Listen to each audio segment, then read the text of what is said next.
तो ये movie descendant शुरू होती है एक कपल से, शॉन और उसकी वाइफ एंड्रिया, जो कि लॉस एंजलिस में रहते हैं। एंड्रिया एक्सपेक्ट कर रही होती है और दोनों अपने बेबी के लिए बहुत एक्साइटेड होते हैं और होना भी चाहिए, लेकिन बेचारा शॉन एक बड़ी प्रॉब्लम का सामना कर रहा होता है, जो कि है पैसों की कमी। अब और कुछ तो ना सही, लेकिन वो एक स्कूल में सिक्योरिटी गार्ड के तौर पे जॉब करता है, लेकिन सैलरी इतनी कम होती है कि वो अपनी फैमिली का फ्यूचर सिक्योर नहीं कर पा रहा होता। उसे उम्मीद होती है कि प्रिंसिपल उसे किसी प्राइवेट सिक्योरिटी कंपनी में रिकमेंड करे जहां सैलरी अच्छी मिलने लगे। उसे लगता है कि अगर ये चांस मिल गया तो सब कुछ बेहतर हो जाएगा। अब सीन शिफ्ट होता है हॉस्पिटल के अंदर। शॉन की वाइफ अल्ट्रासाउंड के लिए आई होती है। डॉक्टर बताता है कि उसको इस फेज में कुछ कॉम्प्लिकेशंस हैं, लेकिन साथ ही शॉन को ये भी कहता है कि इस वक्त उनको सिर्फ केयर और इमोशनल सपोर्ट चाहिए।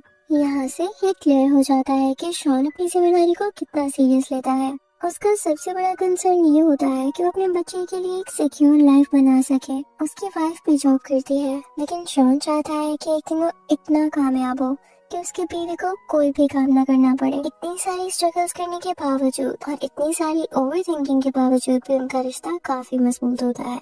दोनों एक दूसरे के साथ बहुत खुश हैं और अपनी लाइफ को बैलेंस करने की कोशिश कर रहे हैं। शॉन अपना काम ऑनेस्टी से करता है, हर किसी के साथ अच्छा बिहेव करता है और अपनी रूटीन लाइफ फॉलो करता है। लेकिन एक रात सब कुछ बदल जाता है। शॉन रात में एक्सरसाइज कर रहा होता है जब स्ट्रीट लाइट फ्लिकर करने लगती है। वो ऊपर देखता है तो आसमान में एक अजीब सी रोशनी नजर आती है जो अननेचुरल तरह से मूव कर रही होती है, जैसे कोई इनविजिबल फोर्स उसे कंट्रोल कर रही हो। कुछ सेकंड्स तक वो लाइट हवा में घूमती रहती है और फिर एकदम से गायब हो जाती है। ये मोमेंट शॉन को कंफ्यूज और परेशान कर देता है। उसे लगता है कि कुछ अजीब होने वाला है। अब कहानी का टोन यहाँ से थोड़ा मिस्टीरियस हो जाता है। सीन शिफ्ट होता है अगले दिन की पार्टी सीन पे। शॉन और उसकी वाइफ अपने दोस्त के साथ घर जाते हैं। ये लड़का उसका पुराना दोस्त होता है, बिल्कुल भाई जैसा। शॉन की माँ उसके पैदा होने के वक्त मर गई थी और जब वो सिर्फ 7 साल का था तो उसके फादर ने अपनी जान ले ली। तो उसके बाद शॉन का ख्याल उसके दोस्त की माँ ने ही रखा था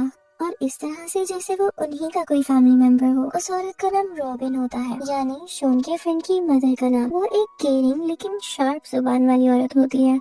उसको हर एक की बातें जानने का बहुत शौक होता है। अब पार्टी के दरमियान में वो शॉन से उसकी फाइनेंशियल हालत के बारे में पूछती है। वो उसे कुछ हेल्प की भी ऑफर करती है, लेकिन शॉन मदद लेने से मना कर देता है। रॉबिन कहती है कि उसके फादर भी ब्रिलियंट थे, लेकिन पैसों के मामले में हमेशा स्ट्रगल करते रहते थे और ये प्रॉब्लम शायद उनकी फैमिली में ही चलती आ रही है। थोड़ी देर बाद शॉन का फ्रेंड उसको बेसमेंट में ले जाता है कुछ पर्सनल बात करने के लिए। अब उसे मजाक में कहने लगता है कि क्या तुम श्योर हो अपने बेबी के लिए? तुम्हें लगता है कि तुम रेडी हो, कहीं बाद में तुम्हें पछताना न पड़े? तो शॉन उससे कहता है कि यार अब 7 महीने बाद वापस मुड़ना पॉसिबल तो नहीं है ना। उसके बाद शॉन का दोस्त एक पुरानी याद शेयर करता है। हाई स्कूल के कैंपिंग ट्रिप में एक डियर फेंस में फंस जाता है। जब सब लोग भाग जाते हैं, शॉन डियर के पास जाके उसे काम करता है और उसे फ्री कर देता है। शॉन का फ्रेंड उसे कहता है कि तुम्हारे पास तो एक मैजिक टच है, तुम जरूर अच्छे बाप बनोगे। शॉन कहता है काश मुझे अब भी वही कॉन्फिडेंस होता। उस वक्त शॉन बेसमेंट में कुछ गन्स देखता है। शॉन का फ्रेंड बताता है कि ये गन्स उसकी वाइफ के वालिद की थी, यानी उनके फादर की थी। शॉन मजाक में कहता है कि उसे भी एक गन लेनी चाहिए। शॉन का फ्रेंड मना करता है और कहता है कि बेबी आने वाला है, तुम्हें किसी और प्रोटेक्शन की जरूरत नहीं है, तुम तो खुद अपनी फैमिली के लिए प्रोटेक्शन बनोगे, देखना। अब उस रात जब वो घर जा रहे होते हैं, शॉन को उसके बॉस का मैसेज मिलता है कि स्कूल के सिक्योरिटी सिस्टम में प्रॉब्लम है। वो अपनी वाइफ को घर ड्रॉप करता है और मैसेज भेजता है कि वो लेट आएगा, इसलिए उसका वेट ना करें। अब सीन शिफ्ट होता है स्कूल के रूफटॉप पे। शॉन सिस्टम फिक्स करता है और देखता है कि रूफटॉप लाइट फ्लिकर कर रही है। वो ऊपर चढ़ के चेक करने जाता है और एकदम से आसमान में ब्लाइंडिंग लाइट चमक उठती है। उसे ऐसा लगता है जैसे वो लाइट उसे खींच रही हो। सब कुछ डार्क हो जाता है और उसके जहन में अजीब सीन्स फ्लैश होने लगते हैं। एक वेब जैसा स्ट्रक्चर, उसके सर से कनेक्टेड कुछ ट्यूब्स और उसके पास उसके फादर की लाइफलेस बॉडी, यानी बेजान जिस्म। थोड़ी देर बाद शॉन हॉस्पिटल के बेड पर आंख खोलता है। उसके सर पे बैंडेज लगा होता है और उसके पास उसकी वाइफ बैठी होती है। उसे समझाती है कि वो स्कूल के रूफटॉप से गिर गया था, लेकिन एक मिरेकल ने उसे बचा लिया। डॉक्टर भी कहता है कि उसका बचना किसी मौत से कम नहीं।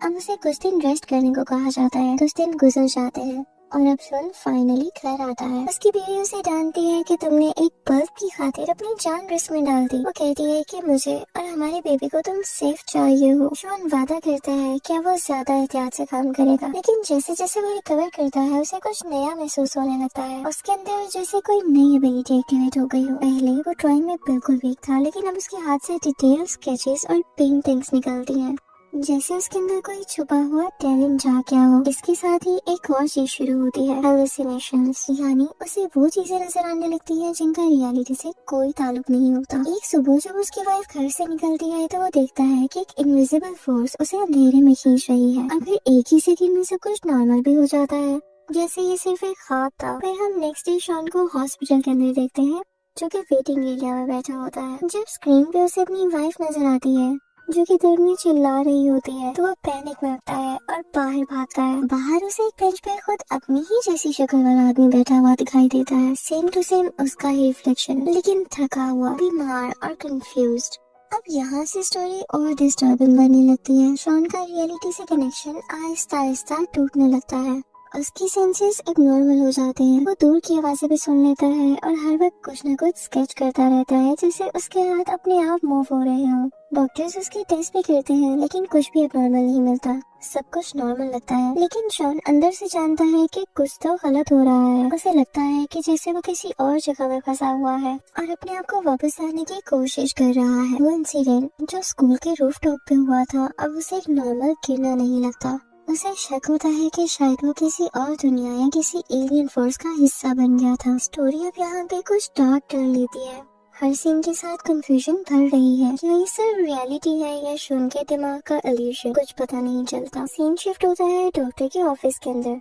शॉन अपने स्केचेस लेकर आता है और डॉक्टर को दिखाता है। हर ड्राइंग ही अजीब सी होती है, उनके शेप्स और फिगर्स एक अलग वर्ल्ड जैसे लगते हैं। शॉन डॉक्टर को बताता है कि उसे अक्सर अजीब विजन्स दिखते हैं और तो और उसके सुनने की एबिलिटी भी बढ़ गई है, यानी हियरिंग सेंस। डॉक्टर इस सब का कोई साइंटिफिक रीजन नहीं दे सकता, लेकिन वो शॉन को एनकरेज करता है कि ड्राइंग कंटिन्यू रखे। डॉक्टर कहता है कि हो सकता है कि उसका माइंड कुछ कम्युनिकेट करने की कोशिश कर रहा हो। साथ ही वो सजेस्ट करता है कि शॉन एक साइकियाट्रिस्ट से भी मिले ताकि उसके मेंटल स्टेट को समझा जा सके। फिलहाल वो कोई भी मेडिसिन प्रिस्क्राइब नहीं कर सकता।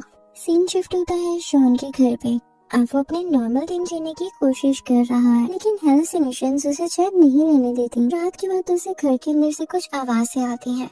वो किचन से एक नाइफ उठाता है और आहिस्ता आहिस्ता ड्राइंग रूम की तरफ जाता है। वहाँ उसे एक डॉग मिलता है जो पता नहीं कैसे घर के अंदर आ गया था। शॉन उसे अपने दोस्त के घर ले जाता है ताकि वो सेफ रहे। थोड़ी ही देर बाद शॉन बेबी के रूम के लिए पेंट लेने मार्केट जाता है। साथ ही वो कुछ आर्ट सप्लाईज भी खरीद लेता है। जब वो घर लौटता है तो रोबिन उसे देखकर मजाक में कहती है कि अब तो तुम आर्टिस्ट बन गए हो, लेकिन शॉन के लिए ये मजाक नहीं होता, क्योंकि अब उसके सेंसेस इतने शार्प हो गए हैं कि वह दूर से भी लोगों की बातें सुन सकता है।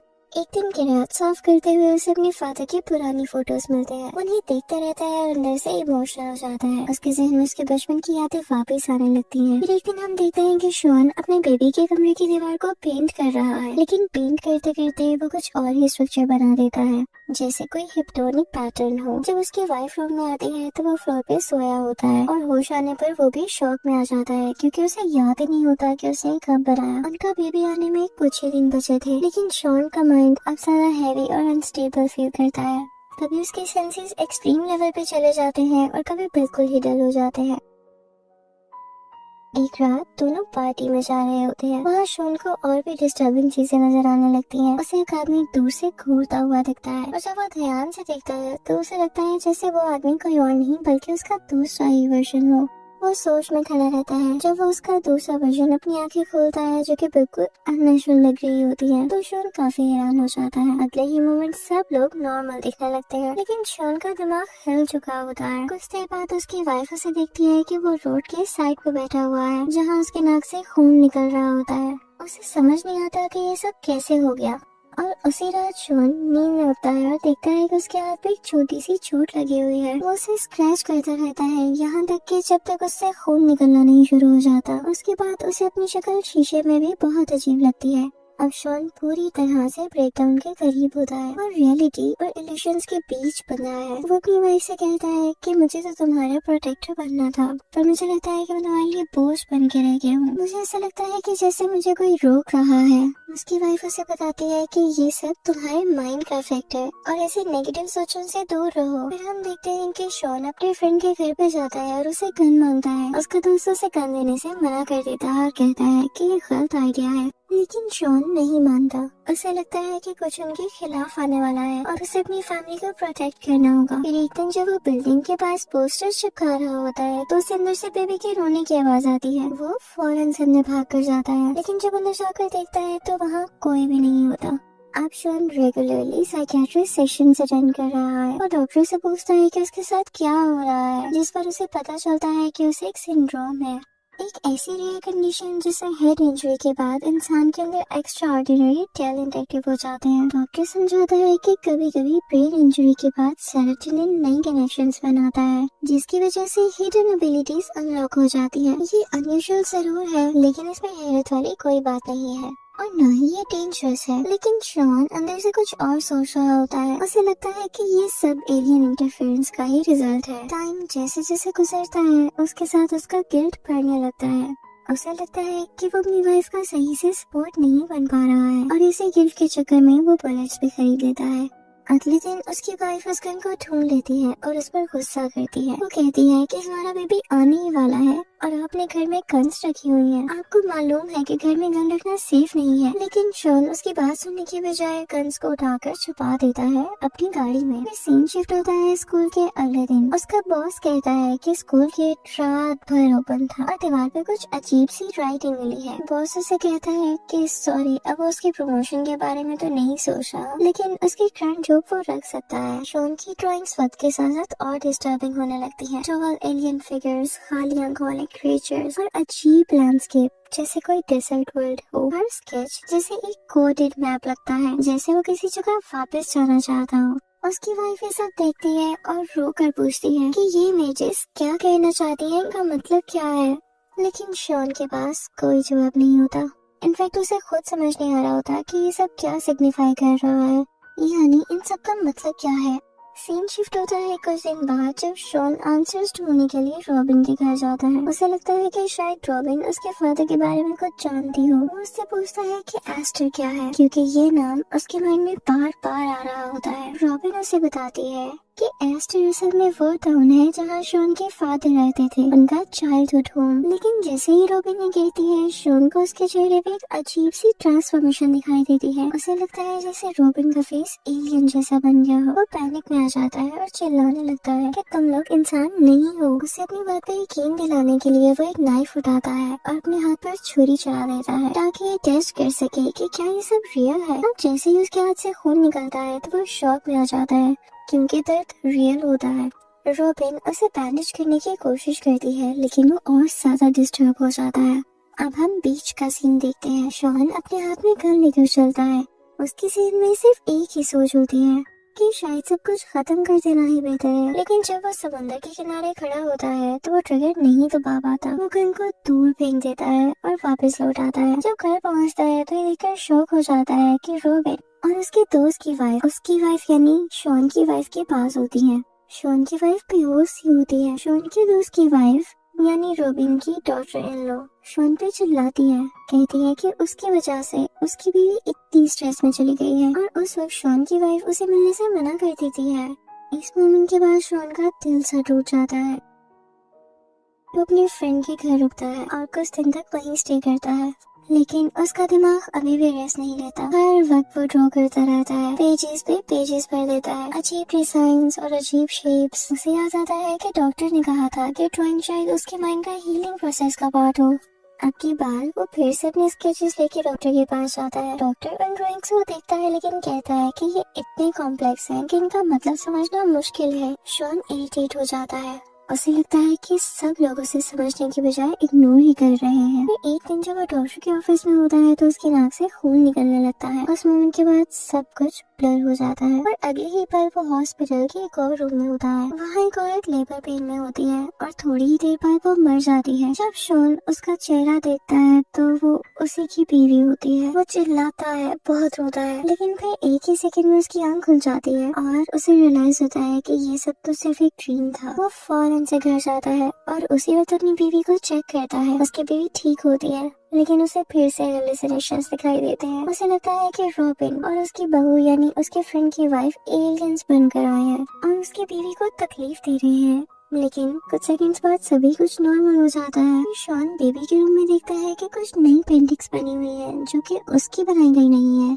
पेंटिंग्स एक जगह का सीन दिखाती हैं, एक टाउन जिसका नाम होता है एस्टर। वो शॉक में आ जाता है क्योंकि ये वही नाम था जो उसके दिमाग में बार बार आ रहा था। उसे लगता है कि शायद ये जगह उसके पास से जरूर कहीं न कहीं जुड़ी है। वो कार लेकर सीधा एस्टर के लिए निकल पड़ता है और जब वो वहाँ पहुँचता है तो उसे हर जगह वही लैंडस्केप नजर आते हैं जो उसने अपनी ड्राइंग्स में बनाए हुए थे। उसे लगता है कि जैसे उसके बचपन की यादें वापस आ गई हूँ। थोड़ा आगे जाके वो अपना पुराना घर देख लेता है।